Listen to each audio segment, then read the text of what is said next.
What's up, everybody? This is podcast number 1. We're going to have a guest every time we do it. Maybe Sarah Beth, maybe Aaron. But today, we have a special guest to me. And so this is Levi, my brother. Hello. So, what have you been up to recently? I just got back from working a full summer counselor at a camp in East Texas called Pine Cove. It was a 2nd through 5th grade camp. We started in May, and so just got back in August, so it was a long summer. And since I've been back, I've just been helping out at the BCM to get started for the semester at school, and just trying to figure out what's next after that.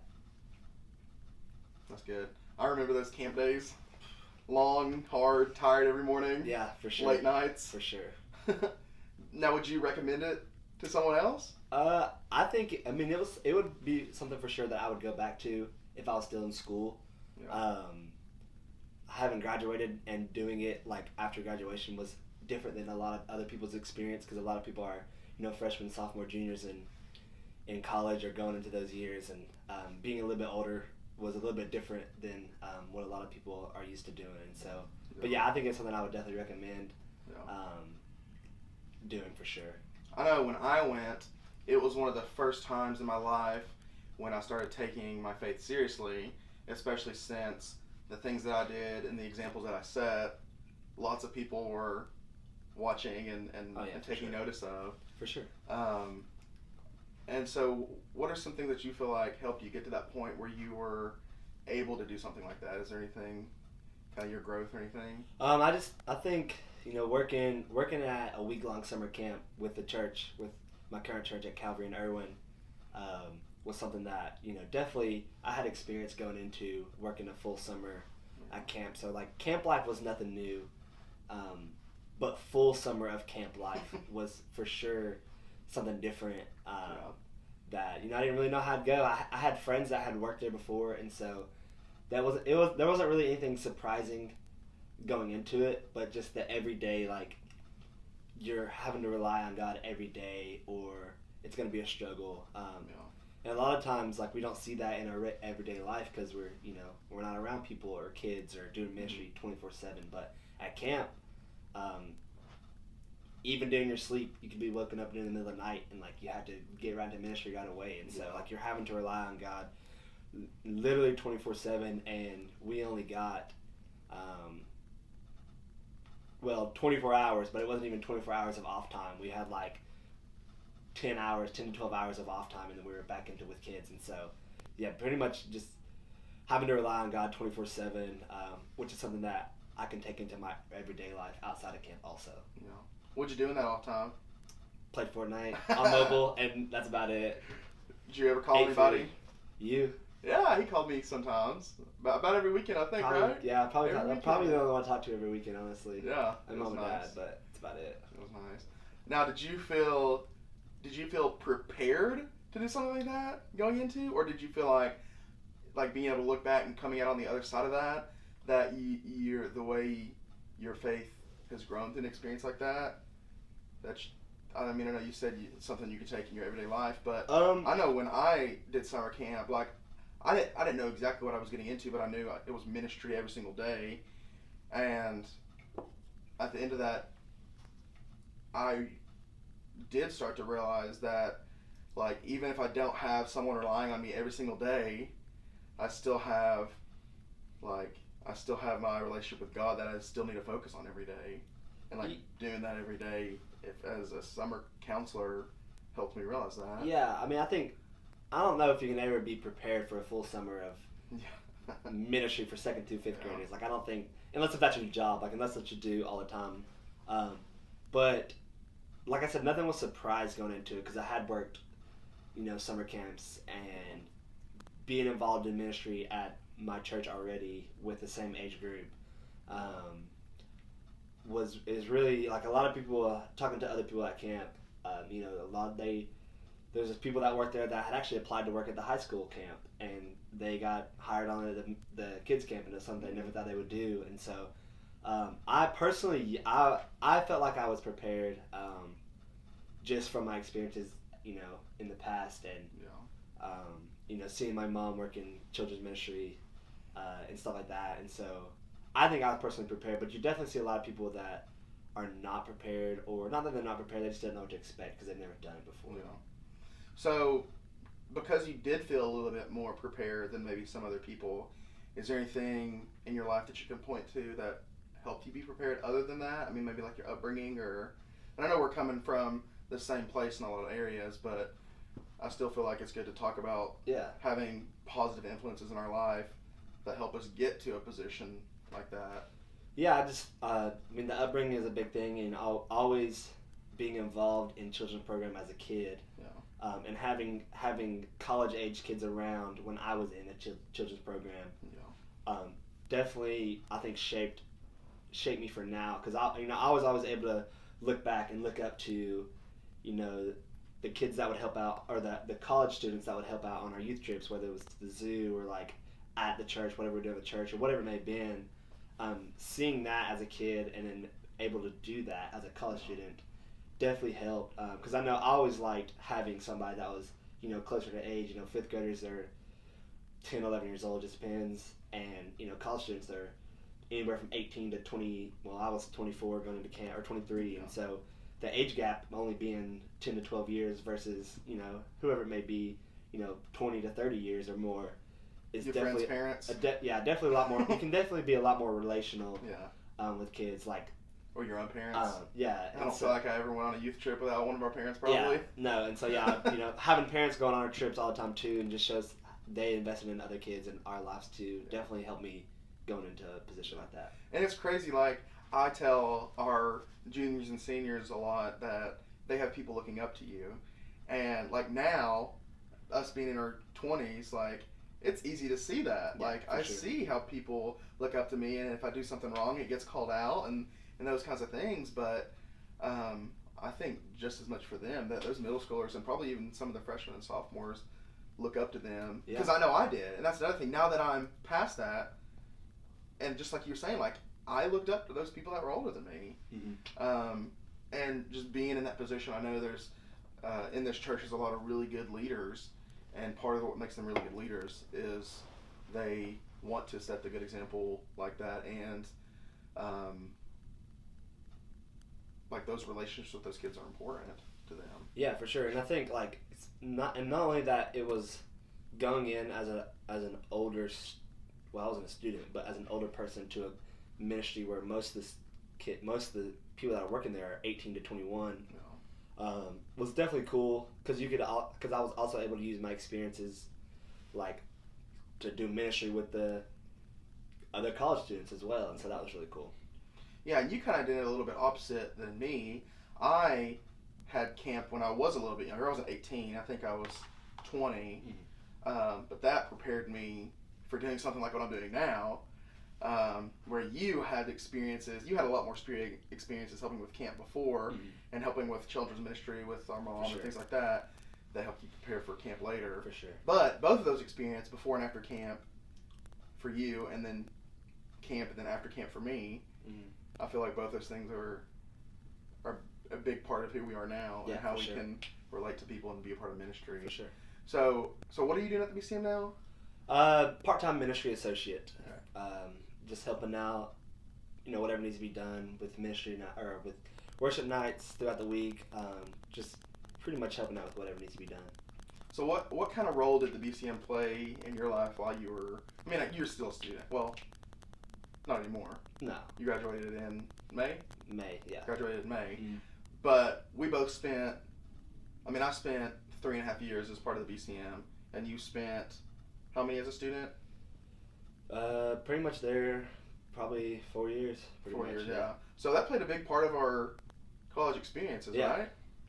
I think the BCM in general, or just a college ministry, there's multiples out there, whether it's just the one at your church or an on-campus ministry, can play a big role in people's lives. In my life in particular, my first year of college, I didn't really get involved as much, and so as a freshman, I was just kind of hesitant to try different things because I still lived at home, so I still had a community back at home that I could hang out with. But once I started to invest time into it and spending time there and making relationships and just getting involved with different ministry aspects definitely played a role in shaping my life now.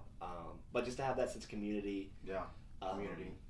From, the past to look back onto, you can call on people and just catch up and be able to reflect on your time at college ministry from being in school is really cool.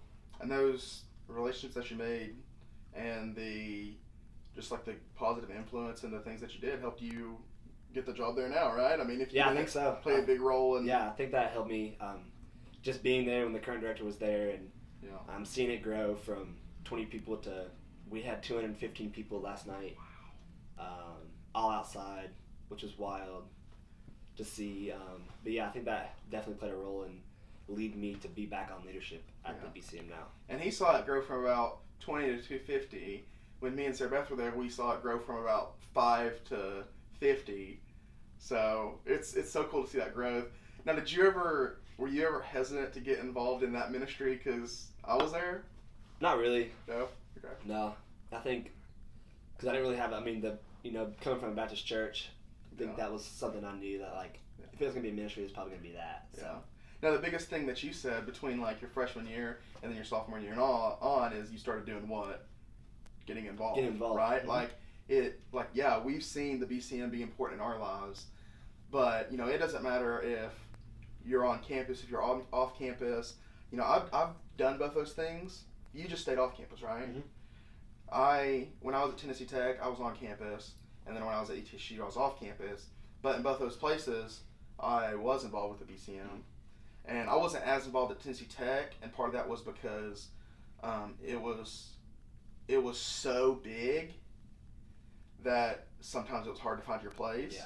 Yeah. Now, I did have a small group that helped a lot, and if you got involved with those, it helped a lot. But the good thing about that at Tennessee Tech was it did show me the importance of getting involved, because it really helped. But, the BCM was just our experience.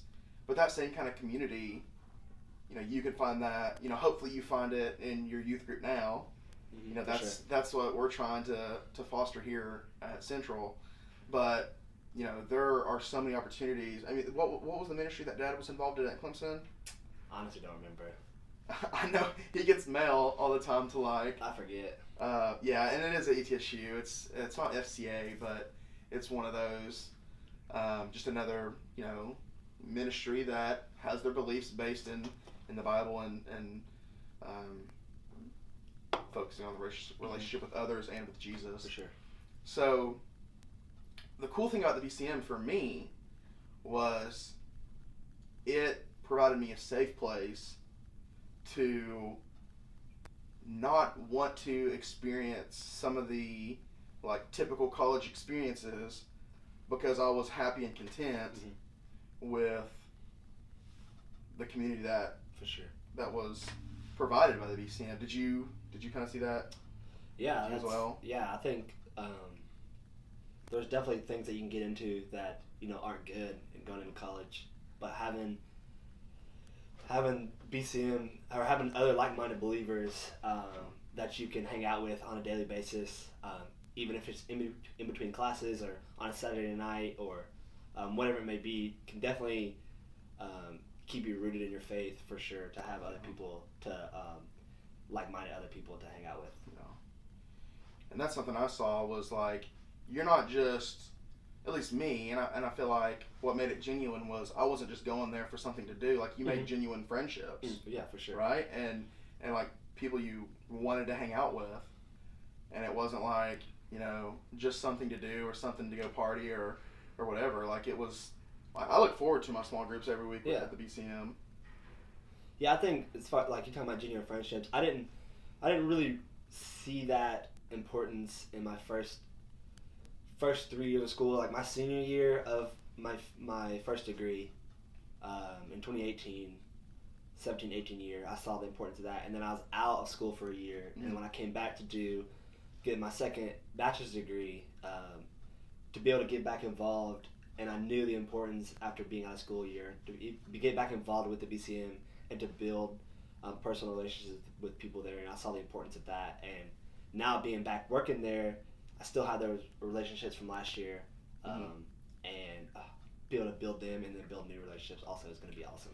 Do you feel like it's helped you to help other people build those relationships? Because that's something we try to do at Central is, like, we want people connected with the church, and obviously, like, me and Sarah Beth want to know people, but, you know, people want to make friends and, like, feel like, you know, I love you guys, and I want to be your friend, but, you know, I feel like friends your age is what's going to want you, is one of the reasons why you want to keep coming back. And so do you feel like now that you're working at the BCM, has that helped you at all to help people connect with each other? Yeah, I think definitely we have connect groups and, no intramurals this year, so that's not, that's one thing that's no fun, but we're still able to do, connect groups and to be able to, tell people, this connect group is be good for you, or because I know some of the connect group leaders personally now from last year, and to be able to know them, and I haven't had that yet just because this is our first week, but somebody's gonna come ask me, about a connect group, I'll be able to relate them, or because I know a lot more of the people now, and so that'll be really cool to see, because I have personal relationship friends with some of the leaders, some of the student leaders, and so when other students come up and ask, I'll be able to, tell them, oh, I know this student, that'd be great, or, maybe try this one, whatever. So yeah, I think that'll be really cool. Look at this guy with 2 degrees. Stop. What are they in? Business and then corporate finance and investments and marketing management. Okay. So, I don't know how many of you guys were there when I said this, but, we have a lot of, freshman, sophomore, junior, senior, and I feel like they're always talking about the ACT. Okay?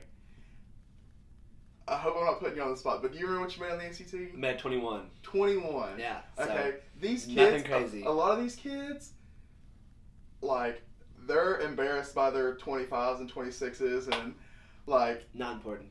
It's seriously, like, I was a little bit higher than that. Yeah, you were but 30s? But I mean, we have kids that have 35s and 36s. Yeah, so. And so, like, I'm nowhere near close to that. And like, I try to tell these kids, like, first of all, like, I never want you to not try hard. Yeah. Right? For sure. But at the end of the day, that's not gonna matter. Yeah, I mean, if you're using your time to study or whatever you're doing for the ACT, and you use it wisely, and you go in and take the ACT with the best of your ability, and you come out making a 21 like I did, or because I took it 3 times, I made a 19, 19, and 21, and that was it. And so if you come out making a 21 and you're like, dang, I should have made higher than that, or you make a 27 but you were hoping for a 30, like, it's not what's important. As long as you, like, put forth your effort and did the best you could, that's what's important. And once you get to school, it's not really important what you made. Once you get to school, as long as you're able to study what you want to study at the school you're going to, what you made and your ACT doesn't really matter. Do you have any insights into why it doesn't matter as much? Nah, not really. I was just thinking, like, for me, I got to a point, it wasn't until about halfway through college, but I got to a point where I just had to trust God in some things. Like I was in a physics class that I studied for hours, and I was still making B's and C's. Yeah. When, like, my whole life, and like, if I didn't make an A, I felt like I was doing something wrong. Not me. I'm at B, I was happy. Yeah. But I had to get to a point where, like, I had to do my best and just trust God with the rest. Yep. That's true. I mean, if you're, like I said, as long as you're giving your effort and doing the best you can, and it's all going to fall into place outside of that. Like, you have no control.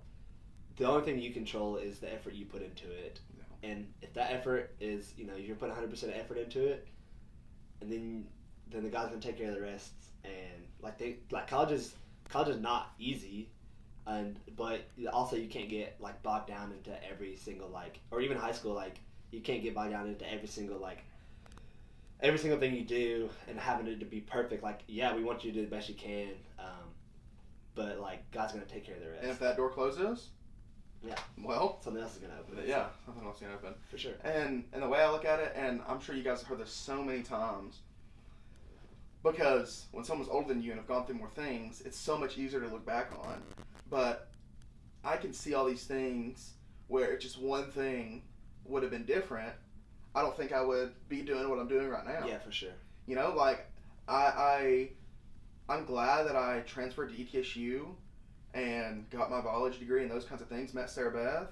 But there's some lessons and things I learned at Tennessee Tech that, you know, if that was different, you know, if I didn't get a taste of maybe what the BCM was like, yeah, and wanted to get involved with that when I was at ETSU or things like that, I think it could be very different, and I can see God's hand in all of that. For sure. And I do think when I remind myself of those things, it's easier to trust God about future things. But I know I'm not gonna like belittle it. I know being in high school, like you worry about your future. Oh yeah, for sure. So much, and I get it. But you have to have some kind of trust. Yeah. You know. For sure. So you still, I just want to talk about things we're looking forward to. Okay. So I know for me, I'm looking forward to where this ministry goes, especially after COVID. You know, at some point, me and Sarah Beth are going to have kids. And hopefully I'll be here for a while, but I don't know that. Mm-hmm. Is there anything you're looking forward to? I know BCM is temporary. Yeah. You know, it's a great time. And I know there's another ministry you've thought about. I don't know if you call it a ministry, but maybe. We'll see. I don't know about the mission trip thing yet with COVID and everything. But yeah, as far as the BCM, I mean, just looking forward to, like, we didn't know what to expect for the first night of worship, and we had 215, and we were all outside, and so we're lucky to be able to do that, and whether we make it, whether we make it the whole semester because of COVID, or we make it, 3 weeks, 4 weeks, whatever the university allows us to do. Look forward to that, just the experiences that we get to make this semester while things are happening in a totally different fashion than what we're used to. And so we're already seeing good things happen at the BCM, so I'm excited for that for the rest of the semester. Yeah. And then just still looking for a like a full-time job outside of that. But never easy. No, never easy doing this time. But just trying to put my trust in the Lord, and it gets tough sometimes for sure, and you get down. But know that like the Lord is going to take care of you. And I didn't even think I was going to have a job when I came back, but Jonathan Chapman, the BCM director, called or messaged me like halfway through the summer. Was like, "Hey, do you want to work at the BCM and you come back?" I'm like, "Sure." Yeah. Like I had nothing planned coming back. I was trying to find a job, and the Lord worked that out for me, and and so the Lord's going to work the next thing out for me, and so I'm just trying to stay patient and to see what's next. Yeah. Definitely hard not knowing your future. We have some kids, and you've met some of them. Mm-hmm. We've golfed with one. Man, if I had my life together, or at least planned out like some people do, but at the same time, if my life went the way I planned it 6 or 7 years ago, I wouldn't be doing something that I love, which is what I'm doing right now. Yeah, that's the same. If my life went the way that I planned it, I probably still wouldn't be living in Tennessee, honestly. Yeah. I'd be living somewhere else, doing something totally different. Snowboarding? Maybe. Probably working for a sports team somewhere if it went the way I planned it, but it's not going the way I planned it, and so because this is not something I ever planned to do, I would be working at the BCM, and here I am, and so it's definitely your life plays out in the way God wants it to, and so it's something you definitely need to rely on. If you're obedient. Yeah. That's a big thing, gotta be obedient. For sure. Now, just last thing, and I feel like you, more than me, can look at it from two different perspectives since you're working with college students now. But, we see a lot of kids graduate and those kinds of things, and, I still have relationships with some of the students that have graduated the last couple of years. So, what is something you did, maybe at the beginning of the summer, well, maybe before camp, that kind of helped you in a time when you weren't seeing as many people, and then what can maybe like a college student or someone in school do just to kind of help navigate such a weird COVID time when we can't do normal things? Because at first, when we couldn't go anywhere, church was closed, I didn't go crazy, but it was weird. Like Yeah, I think just getting out to things that you can do, like going out to the park or going on a hike with friends, stuff like that. And as far as like relational with God, beginning of all this COVID stuff, when we shut down our churches and everything, we would just do Zoom small group meetings, which I know now a lot of small group meetings are now meeting in person or whatever it may be, but just use the resources that you have available. There's so many things online now that you can do to connect with people, to stay connected with your friends. And I know most of you guys are probably hanging out with your friends still. But just like, we can't go to the movies. You can't go, you can't do anything like that now. I can believe you have to pay for Mulan on Disney Plus. Yeah, and you can go to, you go to stores and stuff, but it's just different. Like, you don't want to spend as much time in the store with a mask on. You can't breathe. Like, just do things outside. Go outside with friends. Yeah, I make them play volleyball with masks on. Well, it's part of it. I had to spend 11 weeks with a mask on in Texas. East Texas was 100 degrees, so working ropes course, so it's fine. Yeah. But yeah, just use resources you have online to connect with others, and then the friends that you already have, just don't lose your friendship just because you can't do what you're doing. But like, if you all normally went to the movies, like, do something else. Go to the house and watch a movie, or go outside and go on a hike, or me and Beth used to get on the phone together and watch a Netflix show while we were on the phone together. And so now they have something. Now there's something online called Netflix Party. So it's a plug-in for your browser, and you can watch Netflix together. Just whatever it may be. Just keep your relationships that you had before. Before I know school ended halfway through the semester in the spring, and so keep the relationships, your friends. Don't lose your friendships just because you can't see them, or just because you haven't seen them. Not that you can't, because you can see them now. Like, it's not bad to go out. Just and just if you're doing stuff where there's rules about masking, just adhere to the rules, and everything's gonna work out. That's my two biggest things. Is if you maybe feeling a little bit lonely, or not what to do with yourself, not knowing what to do with yourself, probably means your friends are feeling the same way. For sure. And the second part is maybe before school started back, but probably now too. You had more time. I had more time. And so use that wisely. Like, I like video games. You guys probably like video games, or like being on social media or whatever. But we have to take advantage of when we have that extra time. And, I'm not saying, you went from, having school for 7 hours to having 7 free hours, so you need to spend all 7 hours reading your Bible. Yeah. But I still think we can, take advantage of when we have opportunities like that. Yeah, I mean, there's plenty of resources out there, My favorite thing to use is the Bible app, because there's so many devotionals on there that are like super easy to relate to, or there's musicians that have their own, there's Christian artists that have their own devotional plan, whatever it may be. Like, there's things that you can do that aren't just like that make it more interesting. Right. So find something that you like. I mean, ask other people what they're doing, or ask Timmy for something. But there's multiple things that you can find. Like, if you're into sports, there's devotions that relate to sports out there. There's music, there's art, whatever it may be. Like, there's all kinds of resources now online that make it so easy to get into the Word. Yeah. But yet we spend so much time not doing it because we just like to waste time. We just distract ourselves or distractions, or we think it's boring or whatever. But there's so many things that make that, like, the Word itself is interesting, and I know, like me, like, I don't know I don't like to just open and start reading. Like, I know some people can do that, like, and they're just like, I get this and this and this, and like, that's not me. And so I have to find something that, like, has commentary with it and makes it a lot more interesting for me. Yeah. So there are resources out there. If you need help with that, I'm here. For sure. And there's other people in the church as well. So, last question. Do you have a movie you're looking forward to seeing if it ever comes out? Well, Black Widow, if it ever comes out. Yeah, Black Widow.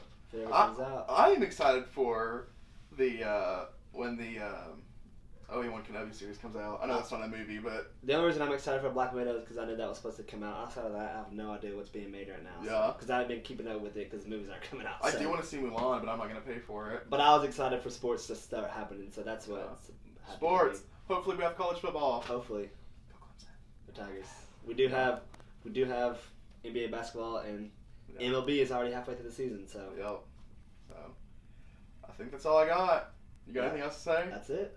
All right. Awesome. We'll see you guys later.